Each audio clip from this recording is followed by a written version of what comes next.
Bonsoir à tous, merci d'être venus ce soir. La conférence donc, comme vous le disait Stéphane, est organisée par l'IEC, hein. Alors qu'est-ce que c'est l'IEC? L'Institut d'éthique contemporaine. Pour ceux qui ne connaissent pas, c'est un groupe de réflexion, un think tank, qui a été créé en 2011, depuis quelques années donc déjà maintenant. Il comprend des spécialistes dans les domaines des sciences humaines, de la recherche, de la société civile. Et ce groupe a pour objectif donc de permettre la réflexion, la définition et la diffusion d'une éthique contemporaine, progressiste et humaniste. Nous rédigeons des articles et animons des réunions publiques pour valoriser une éthique contemporaine auprès des médias, des leaders d'opinion, des responsables de la fonction publique, des responsables d'entreprise, pour qu'ils puissent intégrer ces notions éthiques dans la décision qu'ils sont amenés à prendre. Construire une éthique contemporaine est devenu une nécessité. C'est un très vaste et indispensable chantier pour vivre mieux avec plus de liberté et moins de violence. Pour résumer, voilà. Le sujet de ce soir, l'hôpital. Oui, l'hôpital est en crise.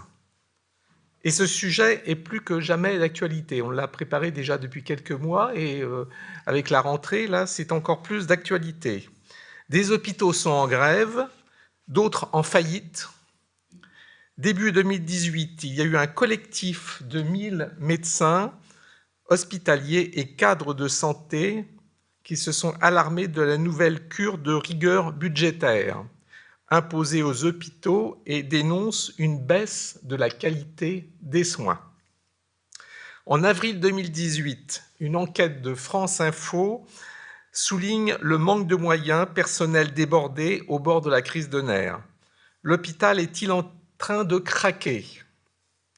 C'est une crise profonde que traverse l'hôpital.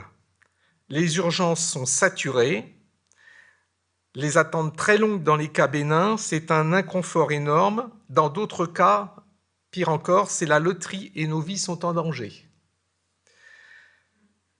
Les hôpitaux psychiatriques sont également en crise aiguë. Des effectifs dans certaines unités sous le seuil minimum de sécurité et des services en suroccupation. Donc il y a des hôpitaux psychiatriques en ce moment qui sont en grève et il y a un mouvement qui est en train de se développer.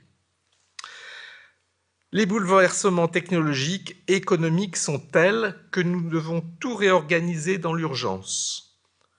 Nous allons donc parler de cette priorité économique, peut-être la priorité économique numéro 1 que nous devrions avoir pour vivre mieux, mais aussi pour vivre tout simplement. Il faut être conscient que les hôpitaux de France vivent actuellement une crise majeure. De très nombreux hôpitaux sont en déficit avec une pression énorme. Un déficit, ça veut dire que continuellement, la direction de l'hôpital, les cadres hospitaliers mettent la pression sur les médecins, sur les infirmières, et c'est très difficile de travailler. Cela implique des dysfonctionnements et cela empêche de faire face aux moindres difficultés imprévues, et il ne manque pas d'y en avoir. Par exemple, des épidémies de grippe. Moi-même, je l'ai vécu, j'ai emmené ma mère très âgée aux urgences, c'était en janvier dernier, pendant une épidémie de grippe. Je l'ai emmené, je l'ai accompagné, il était 16h30, j'en suis sorti à 2h, plus de 2h du matin. Et son cas était quand même sérieux. Et le temps d'avoir la consultation, les examens, ensuite ultime épreuve, ça a été de trouver une place, voilà, un lit. Hein. Ça s'est bien fini pour elle, mais ce n'est pas toujours le cas. Hein. Au printemps 2018, il y a un témoignage du professeur Halimi, que tu as entendu parler, vient crier son désarroi concernant les conditions lamentables du travail qui se dégradent de jour en jour. Il commence d'ailleurs l'interview par le suicide. Il relate le suicide de son collègue cardiologue à l'hôpital Pompidou. Pourtant, Pompidou, c'est un des meilleurs hôpitaux de Paris, hein, donc avec quand même des moyens technologiques énormes. Et la situation est dramatique et le décès se multiplie de suicide, des cas de suicide. Le gouvernement parle d'économie dans la santé. C'est toujours comme ça qu'on en entend parler. Par contre, il n'aurait pas hésité une seconde à injecter quelques dizaines de milliards d'euros pour les banques si elles en avaient eu besoin. L'hôpital est un lieu que nous fréquentons au moment difficile de nos vies, à la naissance, aux maladies, aux accidents et souvent lors de la fin de vie. Comment accepter ces risques considérables que prennent les dirigeants politiques avec nos santé et avec nos vies? Et pourtant, il y a 20, 30 ou 40 ans, des hôpitaux de France étaient exemplaires. C'étaient des modèles connus dans le monde entier, tout spécialement les CHU, les centres hospitalo-universitaires dont vous avez bien sûr entendu parler, mais aussi d'autres hôpitaux, étaient des exemples de réussite. Ils avaient réussi à concilier une formation de qualité et une forte motivation du personnel soignant. Des dirigeants, des hommes d'affaires de nombreux pays choisissaient même les établissements publics, je ne parle pas des cliniques privées, mais des établissements publics pour les traitements médicaux complexes ou des interventions chirurgicales délicates. Ce modèle est actuellement en grande difficulté. Nous venons vous informer ce soir, notamment, vous alerter et permettre une prise de conscience collective rapide. L'hôpital n'est pas là pour être rentable, il est là pour rendre un service médical vital pour nous tous.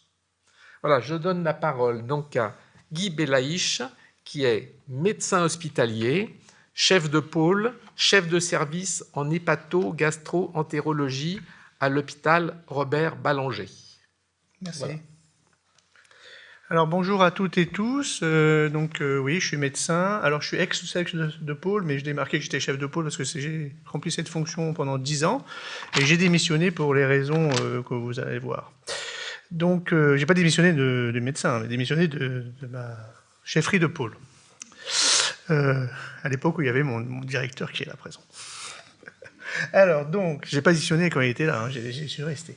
Alors donc voilà, donc le but de cette conférence, j'ai un peu choisi ce thème parce que en fait, quand on voit rentabilité et éthique, on se dit c'est pas possible, on peut pas parler de rentabilité et d'éthique en même temps. Donc j'ai essayé de voir un petit peu comment on peut allier les deux et comment l'hôpital peut éventuellement s'en sortir avec les deux. Alors, une première définition, alors je l'ai pris dans un texte, c'est les établissements hospitaliers assurent le service public, ils garantissent l'égal accès de tous aux soins qu'ils dispensent. Ils sont ouverts à toutes les personnes dont l'État requiert leurs services. Ils ne peuvent établir aucune discrimination entre les malades en ce qui concerne les soins. Ils garantissent la solidarité et la fraternité, même si les prises en charge sociales des hôpitaux ne sont pas financés à hauteur de ce qu'elles sont et qu'il n'existe pas de dispositif de remplacement. Alors, l'éthique, qu'est-ce qu'on peut dire? C'est que maintenant, depuis 1990, la France a décidé, comme tous les autres pays industrialisés, de faire une révision des services publics, et l'hôpital en fait partie. Et donc, en fait, ils essayent de contrôler la croissance des coûts tout en continuant à garantir à toute la population un accès équitable à des services de santé de qualité. Alors les contraintes actuelles, et en particulier financières, puisque les hôpitaux sont quasiment tous en déficit, je pense que M. Toulouse, on verra la discussion, on est censé aller en déficit et on se demandait si un jour on allait être pas bénéficiaire, mais voilà. Est-ce que c'est compatible avec le principe de solidarité inscrit dans la Constitution française et l'éthique? Alors les soignants, dont je fais partie, bon, c'est des hommes, des femmes, qui consacrent leur vie, leur générosité, leur talent pour essayer de donner des soins dans l'intimité du service rendu, dans le respect du malade et dans la dignité des soins. Quel que soit le patient, même jusqu'à l'extrême limite de la maladie, puisque vous savez qu'il y a beaucoup d'hôpitaux qui s'occupent des soins palliatifs. Dans mon service, par exemple, on a 6 lits de soins palliatifs. On fait jusqu'au terme de la vie, voilà, et on doit préserver l'humanité, le bien vivre ensemble, même quand la société est en crise. Et quand je dis société en crise, pourquoi? Parce qu'en fait, bon, moi je travaille dans le 93, donc la société en crise, elle est un peu plus prégnante dans le 93, mais je pense qu'elle est un peu partout. Donc on a des problèmes sociaux, le problème de chômage, des travailleurs pauvres, les sans-papiers. Et nous, à l'hôpital Robert Ballanger, on a énormément de sans-papiers, donc beaucoup de CMU, d'AME. Les patients et les familles sont de plus en plus exigeantes, et ça c'est bien. Il faut qu'ils soient de plus en plus exigeantes envers nous. Et leur exigence, elle est de plus en plus importante, et ça augmente l'accès au judiciaire. Et on a de plus en plus des demandes qui nous paraissaient à l'époque folkloriques, puisqu'on nous demandait des choses, un peu des dossiers sans arrêt, même pour des morts qui étaient des morts qui étaient prévisibles, et donc on est obligé de réexpliquer les choses, pourquoi et tout ça. On a l'obligation de moyens, et ça c'est ce qu'on avait depuis tout le temps. Maintenant on a l'obligation de résultat. Donc ça veut dire maintenant on nous demande une obligation de résultat, c'est-à-dire de guérir le patient. Alors, vous savez qu'on ne peut pas tout le monde guérir, mais on nous demande cette obligation de résultat. Donc ça fait un stress, les soignants sont de plus en plus stressés, parce qu'ils savent qu'ils doivent avoir, non seulement, avant on nous disait, ben, vous avez les moyens de soigner, bon, ok, maintenant on a les moyens de soigner, mais avec un résultat obligatoire, ne pas avoir d'infection nosocomiale, que le patient sorte en meilleure santé qu'il l'est rentré, c'est logique, et tout ça, ce qui fait que les soignants, il y a des démissions de médecins, il faut savoir qu'il y a 27% de PH de post-vacants à l'hôpital. Il y a de plus en plus de suicides, il y a des collègues qui se sont suicidés, mais pas que des collègues médecins, il y a aussi des collègues paramédicaux qui sont suicidés de plus en plus. Voilà. Et là, il faut savoir qu'on est dans une société un peu différente que maintenant il y a 20 ans, où on est une société de surconsommation, on surconsomme un peu tout, puisque maintenant les patients viennent parfois à l'hôpital comme s'ils allaient dans un Intermarché ou à Carrefour pour consommer du soin. Et c'est un problème, puisque les ressources ne sont pas inépuisables, et parfois les ressources laboratoires, les IRM, tout ça, on n'en a pas énormément, et donc des patients qui nous demandent parfois, bon moi je ne suis pas spécialiste de genou, mais j'ai entendu un patient, j'ai mal au genou, je vais aller faire une IRM du genou. Bon voilà, donc cette société qui est de surconsommation est parfois préjudiciable pour avoir un hôpital financé correctement. Alors, je voulais revenir sur les dogmes qui existent, parce qu'on parle privé-public. Il faut savoir que l'hôpital public, alors on dit l'hôpital public, parce que l'hôpital public, et maintenant les hôpitaux, on dit l'hôpital privé. Ça existe, puisque maintenant les hôpitaux privés, ce qu'on appelait avant les cliniques privées, maintenant ils s'appellent hôpitaux privés. Donc vous allez voir les hôpitaux publics, ils ne sont pas mieux lotis que les hôpitaux publics. Il y a beaucoup de collègues qui travaillent à l'hôpital privé, donc plutôt en clinique privée, qui sont aussi au bord de la crise de nerfs. Donc il faut savoir qu'ils ne sont pas mieux lotis, et ce n'est pas parce qu'ils travaillent dans le privé qu'ils sont mieux lotis. Est-ce que la rentabilité a sa place dans le service public? On dit non, la rentabilité, il ne faut pas parler de rentabilité à l'hôpital public, ce n'est valable que dans le privé. L'hôpital public, c'est un lieu de soins où le mot bénéfice et le service comptable n'ont pas leur place. On doit dépenser sans compter pour bien soigner. Ça, c'est ce qu'on entend. Un hôpital public en bonne santé doit investir et s'endetter pour sa population locale. Et donc, l'ONDAM doit augmenter autant qu'il le faut pour pouvoir soigner le maximum de personnes et de mettre les personnes en bonne santé. Donc c'est ce qu'on entend régulièrement, donc c'est les dogmes.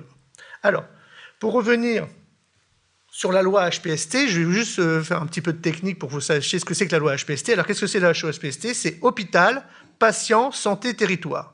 Il faut savoir que ça a été mis en place en 2009, le 21 juillet, par Madame Roselyne Bachelot-Narquin sous le gouvernement socialiste de sous le gouvernement de Nicolas Sarkozy, pardon, et ça a été poursuivi sous le gouvernement de François Hollande.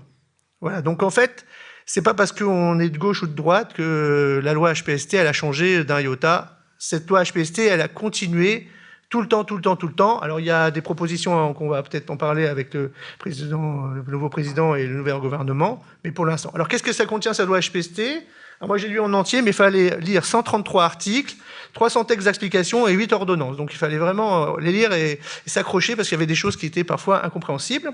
Alors, qu'est-ce qu'ils disent, cette loi? Qu'est-ce qu'elle dit? Elle dit qu'il y a une réforme majeure à faire, qui part d'un bon sentiment. Il faut faire une réforme majeure. Nous, on est tous d'accord qu'il y a une réforme à faire à l'hôpital.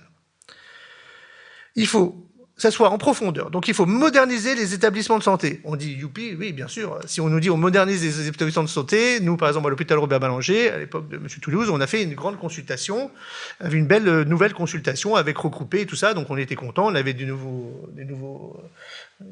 locaux, voilà, nouveaux matériels, mais on a eu après des petits couacs, on pourra en reparler en discussion. Il faut un accès aux soins à tous, de soins de qualité. Bah oui, d'accord. Il faut augmenter la prévention. Bon, d'accord. Est-ce qu'on a le temps d'y aller, faire de la prévention? Il faut organiser le territoire. Et ça, on va voir ce que c'est le GHT. Il faut coordonner les priorités, les offres et les actions. Et donc là, il y a normalement les mairies, les conseils départementaux, les cliniques privées doivent aussi, avec l'hôpital, se regrouper et voir où on fait les soins, peut-être qu'on appelle la petite bobologie, peut-être les soins un peu plus aigus et tout ça, ce qu'on appelle, ce que M. Macron avait dit récemment sur un, c'est-à-dire les hôpitaux de première proximité, les hôpitaux secondaires et les hôpitaux tertiaires qui sont les grands CHU qui vont faire les grosses opérations. Bon, ça part d'un bon sentiment. Alors, quels sont quand même les points négatifs de la loi? Alors, les points négatifs de la loi, c'est premièrement, il n'y a pas d'argent supplémentaire qui a été mis qui avait été mis, puisque là, il y a 400 millions qu'on nous annonce, mais il n'y avait pas d'argent supplémentaire actuellement. On devait faire tout avec le même argent. Oui, on entend d'ailleurs, juste avant, tu parlais des contraintes que les médecins et le personnel soignant pouvaient avoir, contraintes de résultats, contraintes de faire bien le travail. Et là, il semble que dans ces lois, il y ait ces contraintes supplémentaires qui sont rajoutées. Et c'est bien ça le problème de la souffrance psychique, oui. C'est-à-dire d'avoir des contraintes opposés quasiment, qu'il faut satisfaire, et on se retrouve donc dans des situations de tension intérieure et de difficultés. Hein. Oui, pour donner des exemples, les contraintes, c'est il faut savoir qu'un hôpital, au départ, un hôpital Ballanger, parce que je connais bien, mais des hôpitaux ont des dettes toxiques. En fait, il y a des hôpitaux, il y a Évry, bon, ok, pour en parler, il y avait des hôpitaux qui avaient déjà des dettes parce qu'ils s'étaient surendettés à l'époque, avant la loi, le GHT. Donc, qu'est-ce qu'ils ont fait de ces dettes toxiques? Alors, en regroupant en GHT, on se dit, on va, les dettes qui étaient de l'hôpital 1, elle va basculer sur l'hôpital 2. Mais comme l'hôpital 2 était déjà endetté, qui va pouvoir prendre la dette globale de tout ça? Voilà, donc c'est ça le problème. Il y a le problème du numerus clausus, donc on a entendu de façon, j'étais heureux d'entendre qu'on va enfin nous retirer l'épine de le numerus clausus. Il faut savoir qu'à l'hôpital, on demande de plus en plus de réunions. Moi, j'appelle ça la réunionnite chronique. Sans arrêt, on nous demande une réunion, un truc. Alors, si on nous demande des réunions, si on est en réunion, on ne soigne pas. Il faut savoir que le temps qu'on passe en réunion, on ne peut pas soigner. Alors, les cadres de santé, ils sont sans arrêt en réunion. On les trouve quasiment jamais en salle, maintenant. Voilà. Il n'y a pas assez de médecins en France. Hein. Il faut être clair là-dessus. Hein. Oui. Mais même il n'y a même pas assez d'infirmières ou de cadres de santé. Si les cadres de santé sont en réunion pour parler de l'organisation de l'hôpital, ils ne sont plus dans les services pour aider dans les soins. Voilà. Et qu'est-ce qu'on parle? On parle de restructuration, de fermeture de certains services, de sites de santé, on fusionne les hôpitaux, les GHT, il faut diminuer les dépenses, et l'augmentation de recettes, elle est illusoire, et on nous demande de faire ce qu'on appelle la recherche de parts de marché. Puisque c'est comme ça qu'on nous parle maintenant dans les... Voilà. Alors, il faut savoir que ce qui nous gêne aussi, c'est la gouvernance par le haut. En fait, la gouvernance par le haut, c'est les agences régionales de santé qui sont les gouvernants, qui sont eux-mêmes sous la gouvernance du ministère de la Santé. Et c'est eux qui dirigent, en fait, les choses. Et parfois, on s'aperçoit qu'on peut faire autant de réunions qu'on veut. Parfois, la décision a déjà été prise à l'ARS. Et donc, après, on est un peu fâché parce qu'on a nous-mêmes pris, pas des décisions, mais on a élaboré un plan. Et ce plan, il est complètement cuit parce que l'ARS a décidé tout le contraire de ce qu'on avait pensé, nous, à l'hôpital. Et donc là, ça met un petit peu les médecins... les médecins un peu en crise de nerfs. Voilà. Et on a l'impression d'être plus que des outils d'une institution. Voilà. Alors, quels sont quand même les points positifs de la loi? Les points positifs, c'est qu'on a vu au départ, c'était un autofinancement par la performance. On va en parler, ce que c'est que la T2A, vous avez peut-être entendu parler de tout ça. Voilà, donc en fait, on avait l'impression que les meilleurs élèves allaient être récompensés. C'est-à-dire les bons élèves, on s'est dit, ben oui, youpi, nous à Ballanger, on a augmenté notre part de marché de 10%, moi en endoscopie, je fais 50% d'endoscopie de plus, mais je vais avoir 50% de recettes en plus, donc je vais avoir 50% d'endoscope en plus. Je me suis dit comme ça. Ben non, c'est pas comme ça que ça marche, malheureusement, c'est pas comme ça, mais j'aurais été bien. Alors, ce qui est bien aussi, c'est que les projets sont moins politisés localement. C'est-à-dire, il n'y a plus le maire qui impose en disant cet hôpital restera, quoi qu'il arrive, je vais me battre. Bon, ça reste un petit peu vrai, mais et quoi qu'il arrive, cet hôpital qui sert à rien, entre guillemets, hein, qui est en déficit, hein, bah, je vais le garder quoi qu'il arrive. C'est fini, maintenant, puisque c'est un projet de territoire, il ne peut pas imposer, puisque c'est le territoire qui va imposer. On va mutualiser les dépenses. Ça c'est vrai. Alors ça, on a vu que c'était un bon positif, c'est-à-dire que les pharmacies, les laboratoires ont pu, grâce à ça, gagner de l'argent puisqu'ils ont fait des dépenses, des commandes globales, ce qui fait qu'en fait, on paye moins cher les produits et tout ça. Et l'autre, c'est l'obligation de la part de marché. Ça, c'est un point positif pas pour les médecins, mais pour le fait qu'on est obligé de sortir nos tripes pour pouvoir faire mieux. Alors, qu'est-ce que c'est que la performance à l'hôpital? Alors, il faut que je fasse je vais faire un résumé très rapide de la performance. Il faut savoir que pour résumer, un malade qui rentre à l'hôpital, il va avoir un prix. Donc, il faut savoir que vous, quand vous rentrez à l'hôpital, vous allez avoir un prix. C'est-à-dire vous êtes un prix. À la fin, vous allez avoir un prix. C'est-à-dire ça dépend. Alors, si vous êtes, par exemple, hospitalisé pour une prothèse de hanche et que vous avez 50 ans, vous allez rapporter, parce que là, on parle de recettes, rapporter moins qu'une personne de 70 ans qui est dans son lit et qui est tombée de sa chaise parce qu'elle est malade d'Alzheimer. Pourquoi? Parce qu'elle est malade d'Alzheimer, c'est pas parce qu'elle est tombée de sa chaise, c'est parce qu'elle est malade d'Alzheimer, qu'elle est grabataire. Et donc, comme elle est plus âgée, elle va rapporter un peu plus. D'accord? Et donc, tous ces malades ont un prix, et ce prix, ça s'appelle le groupe homogène de malades. Et ce groupe homogène de malades, donc chaque maladie a un groupe homogène de malades. Donc ils ont créé ce qu'on appelle les groupes homogènes de malades. Il y a des gros bouquins comme ça qui sont verts, ils sont encore verts je crois, et donc ça s'appelle la CIM 10, et vous pouvez lire, la CIM 10 va peut-être être la CIM 11, donc sur la 10e édition, et chaque malade a un prix. Alors l'accouchement a un prix, la naissance a un prix, le bébé a un prix, l'hémorragie digestive a un prix, la prothèse de hanche a un prix, etc. Et ces prix sont pondérés par rapport à l'âge, par rapport aux comorbidités, c'est-à-dire par rapport à la gravité du patient. Le cancer a un prix. Et ce prix, c'est pas le prix de journée. Parce qu'on croit qu'en fait, qu'on paye en prix de journée. Mais en fait, ça n'a aucun rapport avec le prix de journée. C'est-à-dire le prix de journée que vous voyez à l'hôpital, ça, c'est le prix de journée par rapport à vos mutuelles. Par exemple, quand vous payez les 20% qui vous restent, c'est calculé pour les mutuelles qui remboursent ce truc. Mais le prix de journée lui-même, c'est pas le prix du malade, c'est pas l'hôpital qui va toucher un prix de journée. On pensait ça au départ, moi, quand j'ai cru, mais en fait, c'est pas ça du tout. Alors, c'est quoi? Et comment ça fait? Ben, c'est la T2A, ce qu'on appelle la T2A. Vous avez entendu peut-être M. Macron en parler. La T2A, c'est quoi? C'est la tarification à l'activité. Et donc, cette T2A existe même avant la loi HPST. Elle a été créée, mise en place en 2005, et jusqu'à qu'elle est à 100% T2A, c'est-à-dire l'hôpital vit à 100% T2A en 2008. Ça veut dire que, en fait, l'hôpital a des recettes. Ces recettes, c'est la T2A, plus les recettes pharmaceutiques, les recettes des consultations, les recettes des endoscopies en externe, tout ça. Et avec ça, on a nos recettes. Et sur ces recettes, on ne doit pas dépenser plus que ces recettes. Donc ça veut dire que c'est ça la performance. C'est-à-dire si vous dépensez plus, ben vous êtes en déficit. Si vous dépensez moins, ce qui arrive quasiment jamais, eh ben vous avez des bénéfices. Et lorsqu'un médecin ou une infirmière pète les plombs, c'est comptabilisé combien, là aussi? Alors là, quand elle pète les plombs, c'est des arrêts de travail qui sont comptabilisés dans les dépenses. Déjà, oui. Puisqu'elle est déjà postée et que là, ça va être du dépense. Donc, il faut savoir que l'hôpital, c'est 70% de leur budget, 70 à 80% de son budget, c'est le personnel. D'accord? Donc déjà, comme le personnel, ben, il est là, il n'y a plus que 20% pour pouvoir... Alors on fait des économies maintenant dans les repas. Ben, à l'hôpital, c'est de plus en plus mauvais ce qu'on mange. On fait des économies un petit peu partout, sur la blanchisserie, sur plein de choses. Alors, il faut savoir que cette logique de T2A, j'ai entendu M. Macron en parler, il disait il faut en sortir de la T2A. Et moi, quand j'ai été plusieurs conférences sur la santé pendant la campagne, il disait il faut partir à 50% de la T2A. Et j'ai dit youpi, parce qu'enfin, on va nous laisser du lest. On va nous dire c'est 50% de performance en T2A, et 50%, c'est quoi? Alors, il en a parlé, c'est ce qu'on appelle la qualité de la prise en charge du patient. C'est un peu vaste, c'est un peu flou pour l'instant, on ne sait pas trop comment ça va rapporter et ce que ça veut dire.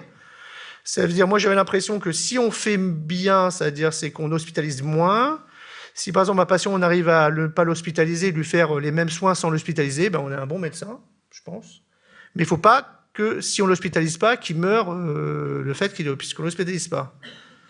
Voilà, ça c'est l'effet pervers de la T2A, parce que je peux faire une très bonne T2A en laissant mourir mes patients, en les faisant sortir très vite et en les laissant mourir.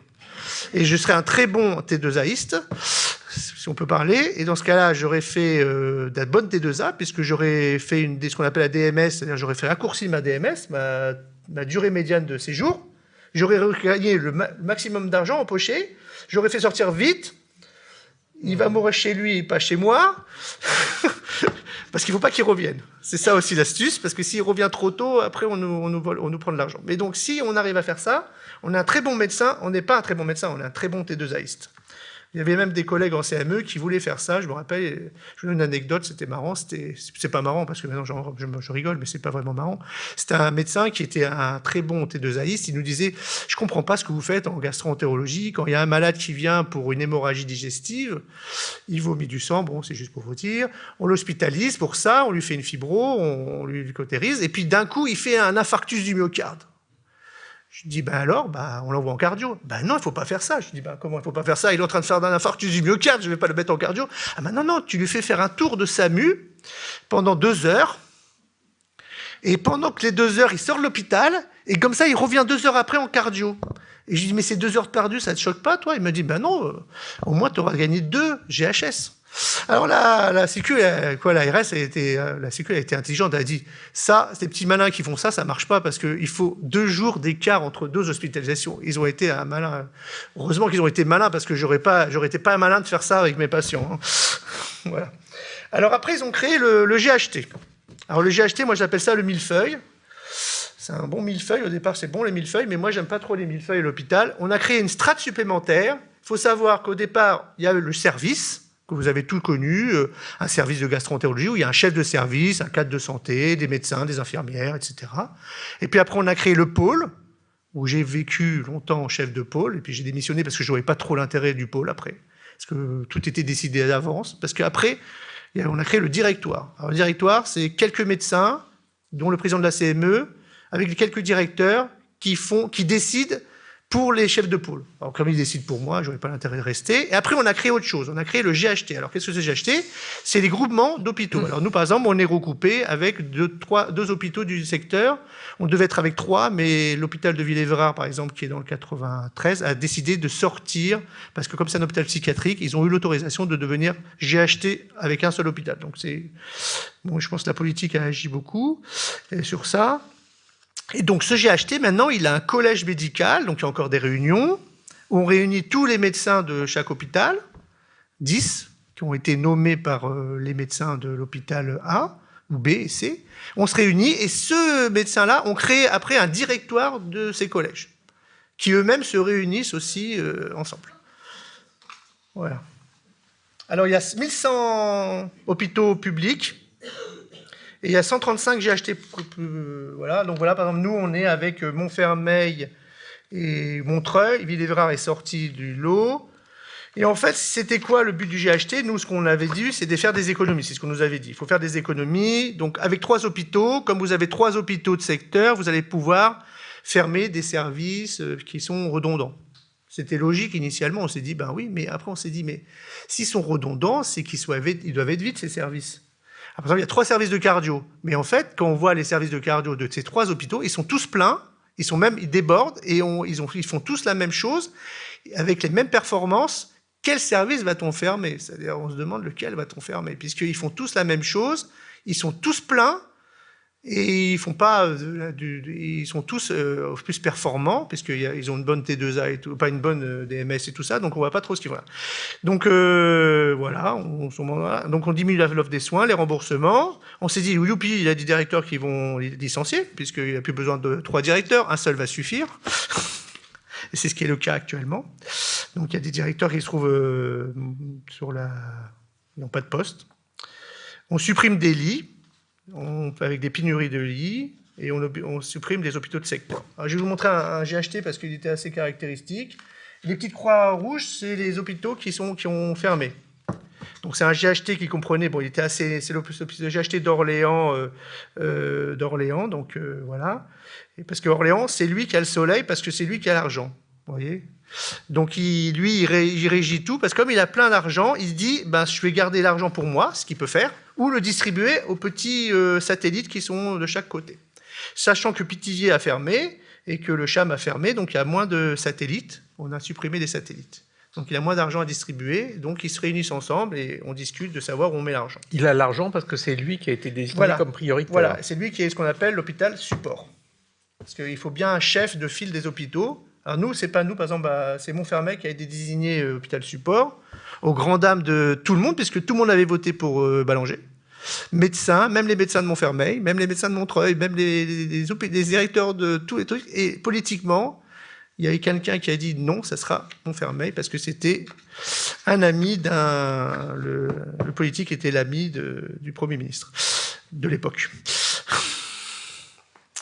Alors, on crée maintenant des postes partagés de médecins, c'est à la vogue, c'est en vogue, c'est-à-dire un médecin va être dans 2 endroits différents, pas en même temps, ça c'est pas possible, mais il va se partager entre l'hôpital A, l'hôpital B, voire l'hôpital C. Donc il ne va pas être trouvé partout, et donc quand il aura un suivi à faire, ben, ça va être plus dur, parce que s'il est à B, ben, les malades du A, ben, ils ne vont pas le chercher, ils ne vont pas le trouver, parce qu'il sera chez B. Il faut savoir que, par exemple, on a fait des calculs pour voir si, par exemple, un malade qui voulait aller, par exemple, se soigner, par exemple, s'il n'y avait plus qu'un service de telle catégorie à un endroit, combien de temps il mettrait? Ben, moi, j'ai vu, si tout roule bien, on met 30 minutes entre chaque hôpital, et la dernière fois, j'ai mis 1 heure pour aller dans une réunion à Montfermeil, en voiture, ce qui était un peu impossible si on a un infarctus du myocarde. Voilà. Alors, l'hôpital public, il est sous contrainte, parce que tout projet a un coût, mais est-ce qu'on a les moyens de toutes nos ambitions? Voilà. Il faut savoir qu'on doit se réorganiser, c'est ce qu'on entend sans arrêt, on doit se réorganiser, retrouver des modalités de travail, mais le problème, c'est qu'on se réorganise dans un brouhaha qui n'est pas bien, parce qu'on n'a pas de levier, on n'a rien pour pouvoir se réorganiser, parce que là, on est en surbooking, tout le monde est en surbooking. Par exemple, nous, on a augmenté de 50% notre endoscopie, mais on l'a augmenté sur des plages. On avait 8 plages par jour d'endoscopie, je vous donne un exemple. Maintenant, on fait 13 malades dans 8 plages. Dans mes consuls, par exemple, au lieu de voir 10 malades, j'en vois 15. Mais il n'y a pas que moi, il y a tous mes collègues qui font la même chose. Et donc, ils se rajoutent des malades, ils font des rajouts, sans arrêt, sans arrêt, sans arrêt. Voilà. Et donc, il faut savoir que tout ça, ça a un coût à la fin, et puis c'est les arrêts de travail, puisqu'on a vu qu'actuellement, les chiffres qui tombent, c'est 8 à 10% d'arrêts de travail des médicaux, alors que c'était avant 3%. Alors on parlait tout à l'heure de la conviction, de savoir est-ce que les paramédicaux, ils ont la foi, est-ce qu'ils ont tout ça? Oui, ils gardent leur foi quand même. Il faut savoir que les paramédicaux, c'est pas des gens, les infirmiers en disant oui, ils sont là pour se reposer, tout ça, comme on dit. Mais les motivations sont quand même éprouvées, quoi. Ouais, c'est ça. Il y a des fuites des médecins. C'est vrai que moi, j'ai perdu 2 PH qui sont partis en clinique privée parce qu'en fait, ils se sentaient mieux payés. Ils sont mieux payés, on est mieux payés en clinique privée, mais on travaille plus sous contrainte, puisque là, on a vraiment un contrat. Hein, puisque dans la clinique privée, le directeur de l'hôpital lui dit vous devez faire tant d'endoscopies, tant de consultations. S'il ne les fait pas, ben, il peut être viré. C'est arrivé. Donc à l'hôpital, on n'a pas ça. Et donc, le problème, c'est que le risque, c'est qu'on développerait nos activités efficientes et on se dirait, ben, à l'hôpital, il faut faire des malades rentables. Ben oui. Le malade rentable, ben, c'est le malade qui n'a pas de CMU, ni d'AME, qui n'est pas SDF, qui n'a pas de problème social, qui a une grave maladie, parce que bon, il faudrait qu'il y ait une grave maladie, ça c'est bien, un bon cancer métastatique. Et à ce moment-là, on l'hospitalise quelques jours, on gagne des sous sur lui, on le fait sortir au bout de 3 jours, et voilà. Et ça, c'est de la mauvaise médecine, hein. C'est pas comme ça que j'envisage les choses. Le malade comme ça, s'il doit rentrer à l'hôpital, c'est parce qu'il a besoin de rentrer à l'hôpital, c'est pas parce qu'il est rentable ou pas rentable. Mais c'est la perversité de cette T2A, puisque c'est ça qu'il faut voir, c'est que... Voilà. Donc on a une conception industrielle de l'hôpital. Voilà. Et nous, ce qu'on veut, c'est introduire plus de souplesse dans la gestion du soin. Donc on est pour le parcours du patient. Je pense que c'est une bonne idée, le parcours du patient. C'est-à-dire un patient a telle maladie, s'il a un diabète, bon, ils ont pensé pour le diabète, mais bon, il a un diabète, le malade, s'il est bien soigné, c'est que son diabète est bien régulé, il a une glycée bien, il va voir l'ophtalmo une fois par an, on voit que c'est fait régulièrement, il a sa protéinurie, et dans ce cas-là, ce médecin ou cet hôpital qui fait pour ce malade ou pour ces centaines de malades toujours la même chose et de façon correcte, eh bien, il va avoir une prime. Ce qui est logique par rapport à d'autres hôpitaux où les malades diabétiques sont complètement déséquilibrés, ils viennent pas en consultation, ils sont sans arrêt hospitalisés pour des complications. À ce moment-là, ces hôpitaux, ils auront des mauvaises notes. Alors le problème, c'est qu'on a un problème, c'est que certains malades, on a beau faire très bien, les médecins, et ils font n'importe quoi parfois. Donc on va peut-être punir des hôpitaux qui seront peut-être pas forcément mauvais. Alors, on dépersonnalise le soignant, puisque le soignant, maintenant, quand on parle avec des infirmières, oui, moi, j'en ai marre, je suis plus qu'un pion sur la liste, on me met à droite, à gauche. Je me souviens, ils viennent me voir, mes collègues, parce que je suis chef de service, ils me viennent voir, ils disent, oui, demain, je suis plus dans votre service, puisque je suis en trop, on m'a mis dans un autre service pour pouvoir aider les collègues. Et sans arrêt, on entend ça. On entend aussi les patients, les infirmières dire, oui, maintenant, il faut plus être attaché à une spécialité, on va vous faire apprendre 5-6 spécialités comme ça, quand vous aurez un problème, vous pourrez remplacer à droite, à gauche, etc. Il faut savoir qu'il y a quand même la médecine, il y a quand même une spécialisation, elle n'est pas faite pour rien. Et moi, si demain on me dit je vais faire de la pneumo, je quitte l'hôpital tout de suite parce que je serai incompétent, je ne pourrais pas faire de la pneumologie, je suis incompétent. Donc je sais faire des gastroscopies, mais si demain on me demande une fibroscopie bronchique, même si c'est le même tuyau, je ne saurais pas le faire. Et une infirmière, c'est pareil, c'est une infirmière qui a vécu très longtemps à faire des pansements, à faire de la chirurgie de haute qualité. Si un jour on la met dans un endroit où faire de la réanimation, elle aura du mal. Hein. Voilà. Alors, la perversion, je vous ai parlé de la T2A, par exemple, on demande de faire plus d'hôpital de jour, ce qui est logique, plus d'ambulatoire, mais perversion, on a diminué les tarifs. Donc on nous demande de faire plus certaines choses, on diminue les tarifs. C'est un peu bizarre. Si on veut augmenter à quelqu'un, donner une bonne note à quelqu'un, s'il fait plus des choses, on les donne au contraire des bons points, pas des mauvais points. À chaque fois, c'est pareil. Quand on nous oblige à faire quelque chose, on le fait. Comme on en fait plus, et comme ça augmente, et que normalement le prix serait plus cher, comme l'enveloppe budgétaire elle est ce qu'elle est, et ben on diminue l'enveloppe budgétaire, c'est-à-dire l'enveloppe de chaque malade. Et donc on nous donne des mauvais points. Et puis on nous oblige à faire des choses, par exemple les saignées sur l'hémochromatose, c'est quelque chose, bon l'hémochromatose c'est une maladie génétique, on doit faire des saignées pour pouvoir que le malade soit mieux. Ben maintenant, avant c'était un hôpital de jour, maintenant c'est fini. On a décidé depuis 4 ans que c'était plus en hôpital de jour, ça doit se faire sur une table de consultation. Il faut savoir ce que c'est une saignée, c'est-à-dire on prend, vous avez déjà vu les patients quand ils donnent leur sang, c'est pareil, c'est une table de consultation, il n'y a plus de fauteuil, il est assis comme ça et on doit le faire comme ça. On a décidé à l'hôpital de ne pas, c'est pas humain. Donc on continue à les mettre dans un lit, un fauteuil, ça rapporte rien à l'hôpital, 0 centime, mais au moins le malade, l'humain, passe avant, et donc on a décidé de faire ça, et quasiment tous les hôpitaux font ça, et même si ça rapporte rien, parce que c'est pas normal, on nous donne rien, mais tant pis. Voilà. Pareil pour les patients compliqués, les SDF, tout ça, à la fin, ils bloquent des lits, et à chaque fois on dit ah, vous avez un malade, ce qu'on appelle vous avez un malade qui est resté plus de la DMS, de plus de 5 jours, donc il faut le faire sortir. Mais quand le malade il est sous-sol, isolé, qu'il n'y a pas de famille, tout ça, on ne peut pas le faire sortir. Hein. Et donc ce qu'on appelle les lits bloqueurs, et les lits bloqueurs, ils ne rapportent rien à un moment donné, et voilà, tant pis, on continue à les soigner, même s'ils ont des problèmes de sociaux, et tout ça, ce problème social n'est pas pris en compte, en tout cas pour le tarif. Pour certains petits tarifs, oui, mais pas pour les gros. Alors on pourrait avoir un effet pervers complet du système. c'est soigner moins bien pour augmenter le codage. Je vous l'ai déjà parlé. On peut soigner moins bien pour augmenter le codage. Ça, on peut je ne l'ai pas fait, mais on peut le simuler. Je peux le simuler, je peux soigner moins bien et avoir plus d'argent à la fin en recette. Je l'ai simulé, puisque un décès, ça rapporte. Hein, ça, c'est clair, c'est ce qui coûte le décès rapporte. Faire sortir vite, ça rapporte aussi. Donc, on peut tout à fait être très bon en recette, mais très mauvais médecin. D'où la perversion, voilà. Et il n'y a aucune reconnaissance financière des médecins qui travaillent bien. Nous, on a l'impression de travailler bien, et à la fin, on nous dit qu'on ne gagne pas d'argent et qu'on n'est pas des bons. Alors, on est embêté. Alors, est-ce qu'il faut mieux soigner en ce qui demande du temps, ou est-ce qu'il faut faire du chiffre en prenant moins de temps? Voilà. Donc, le risque, c'est renoncer à sa mission première de soignant, qui est la mission première, c'est de faire du bien. De faire du bien, même jusqu'à la fin de la vie. C'est ça notre rôle principal. Hein, tu es d'accord? Et là, on vient sur l'éthique. Il ne faut pas se retrancher derrière des normes, des procédures, des réglementations. Et derrière tout ça, il ne faut pas être seulement un bon technicien, parce que on peut être un très bon technicien, mais un mauvais médecin, pardon.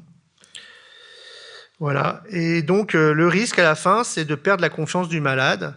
Et si on perd la confiance du malade, on a tout perdu, parce que on n'est plus du tout un médecin dans le sens du médecin.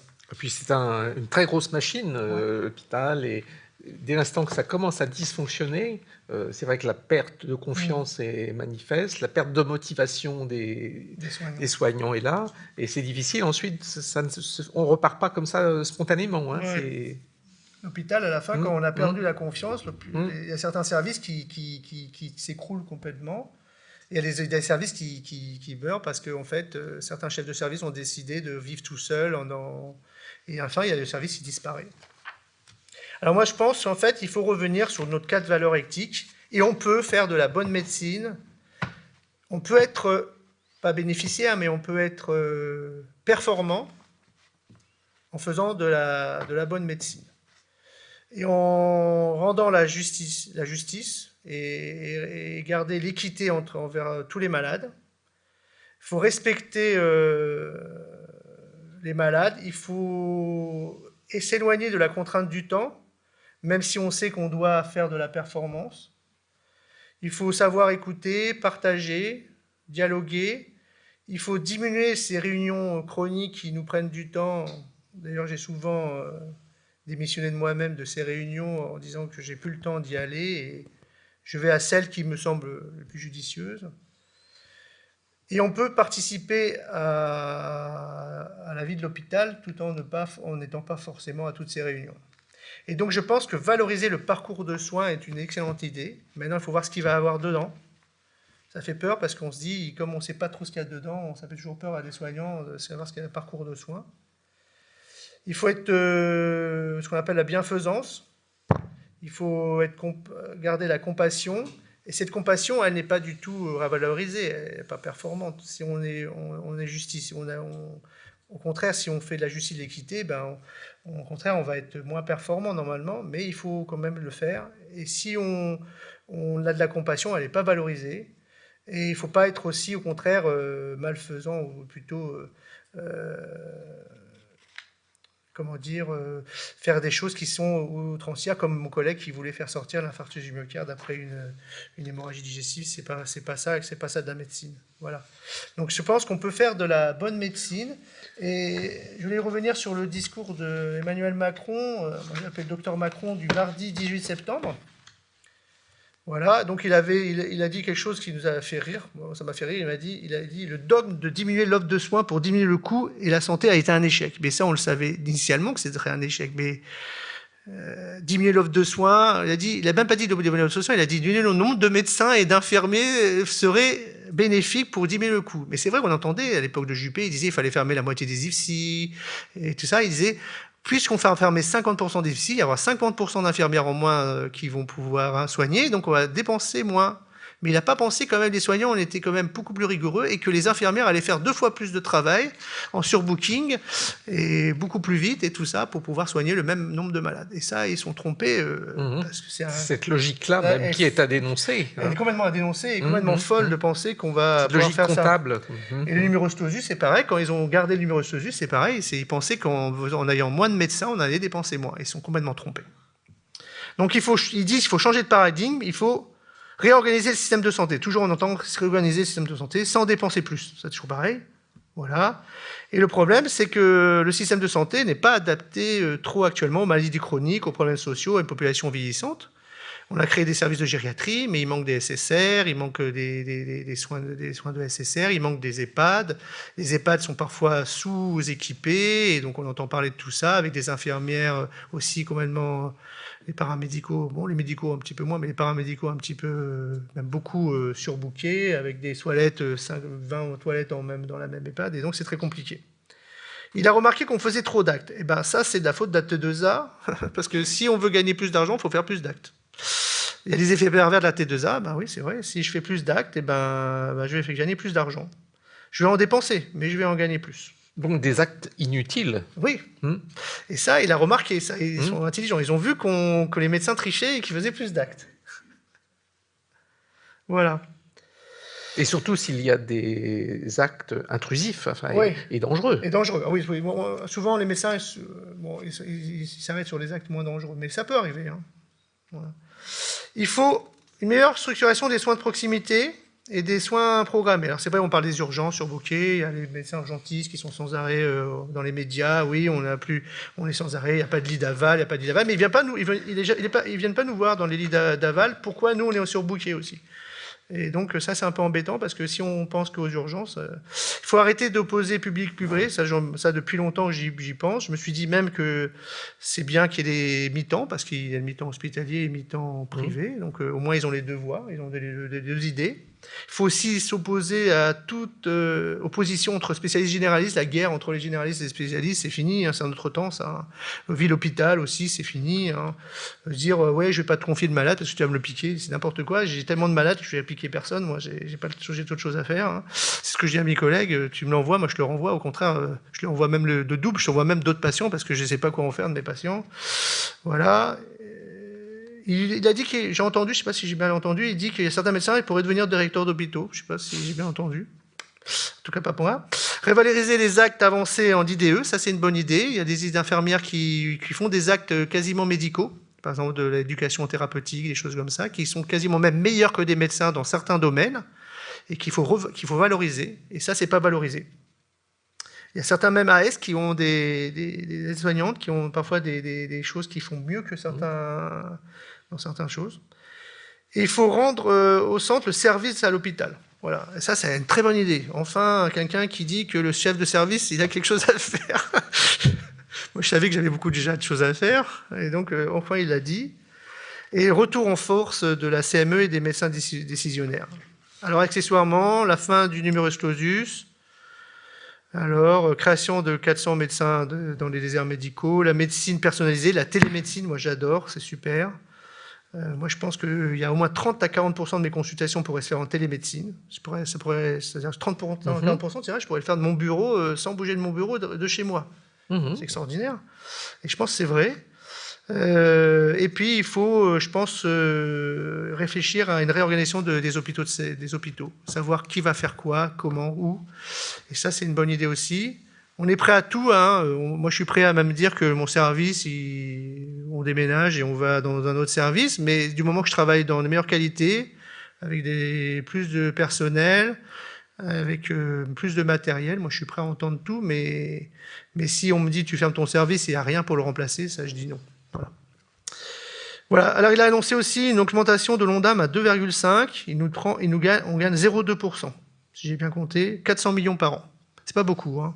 L'ONDAM, c'est quoi, oui? L'ONDAM, c'est en fait le PNB.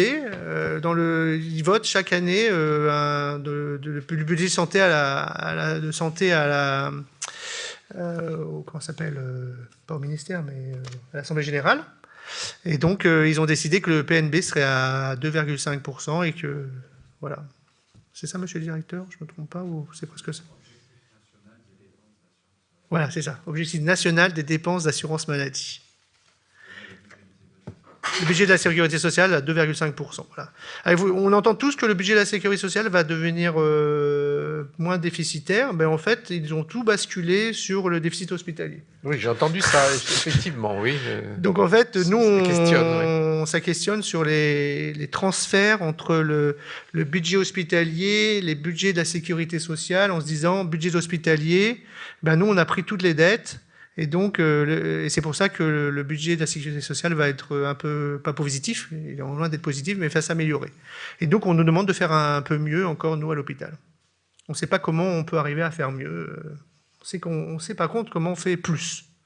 Ça, on sait tous les jours comment on fait plus.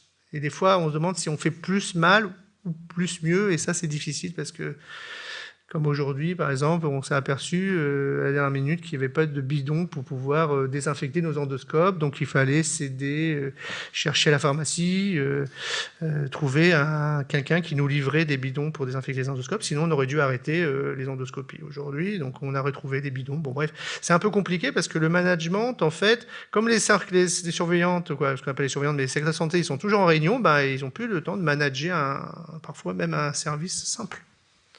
Et donc, on est embêté. Parfois, on ne trouve pas la cadre de santé pendant toute la journée, elle est en réunion. Et donc, on veut, par exemple, trouver un transport, tout ça, on est obligé de le faire nous-mêmes, parce que personne ne le fait à notre place. Voilà, donc c'est ouvert à discussion et même à commentaires ou même à vos expériences, parce qu'il y a des soignants ou des cadres et puis un directeur, je ne sais pas s'il y en a d'autres, ouvert à discussion. Voilà, je vous remercie. Merci.